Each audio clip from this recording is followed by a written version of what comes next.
Psalm 27 is one of the most profound prayers in the entire Bible. The depth of the psalmist's trust in God echoes across the ages. The complete psalm expresses hope during darkness that makes it especially appropriate and relevant for this season of Lent. The psalm begins with praise, moves on to some lament and uncertainty, and then returns to praise.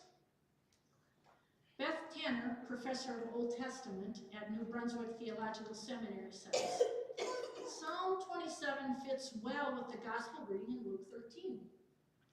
In Luke, Jesus laments over Jerusalem.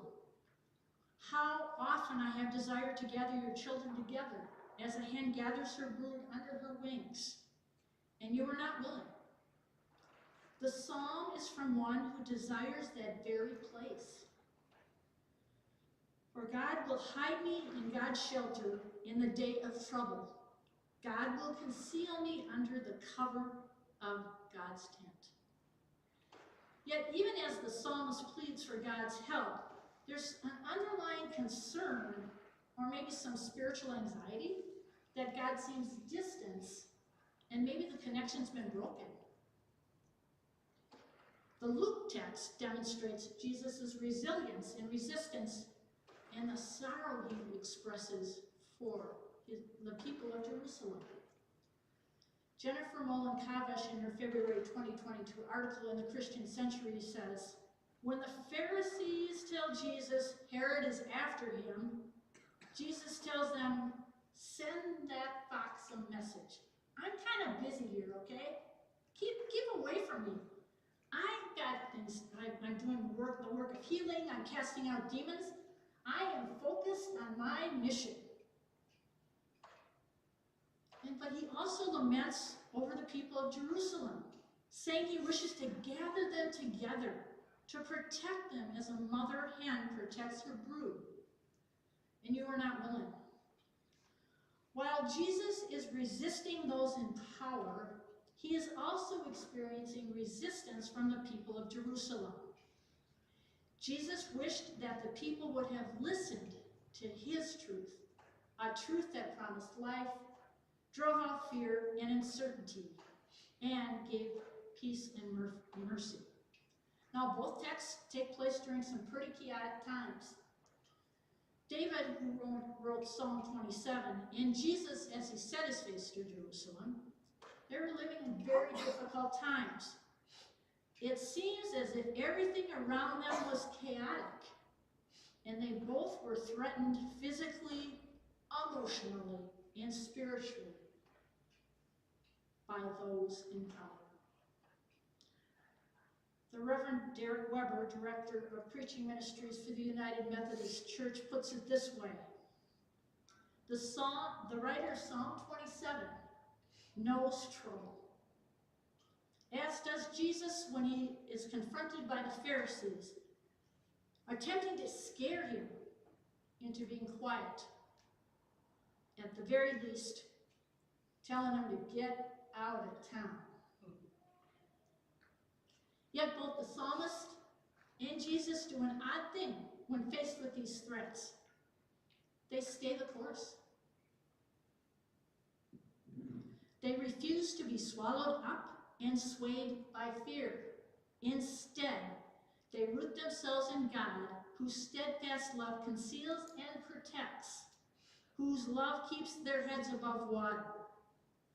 They kept going, kept walking, kept hoping. Here we are now, Lent 2025.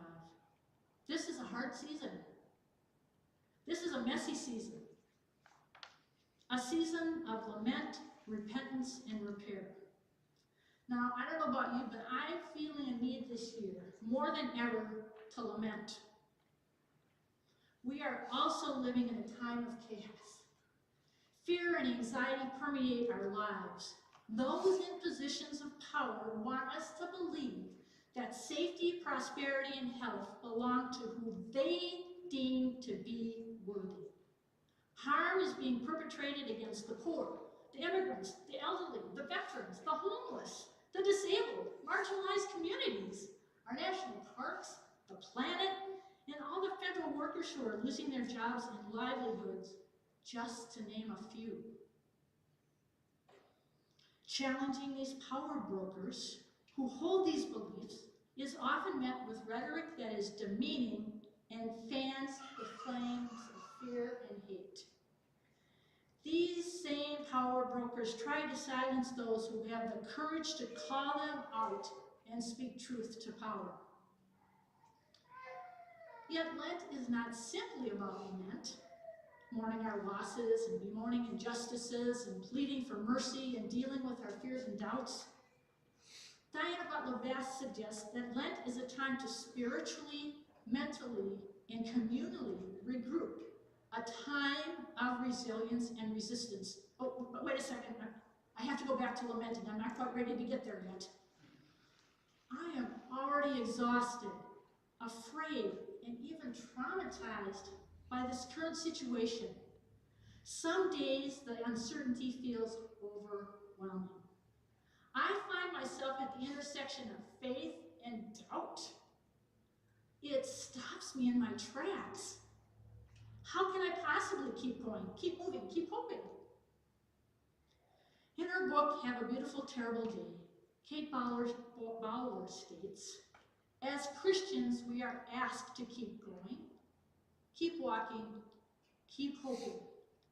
Our language of faith and hope is predicated on our belief that God is asking us to keep moving. But that requires a certain kind of bravery, the kind that moves into uncertainty with determination. I don't have to journey alone. I need to remind myself that I should walk, not run. I walk with others who I share moments in life with, at a group workout, lunch with friends, at a sibling happy hour, and quiet morning sharing a cup of coffee with my wife on our front porch. The power of these connections and relationships keep me going. I keep walking, carried forward by the belief that I am alive, I am free, I am capable, I am strong, and in the eyes of God, I am enough. I keep hoping with the knowledge that I will be gathered under God's wings, and of course, a dose of patience and a shot of courage helps. As the psalm says, wait for God. Be strong and take heart. Let your heart take courage.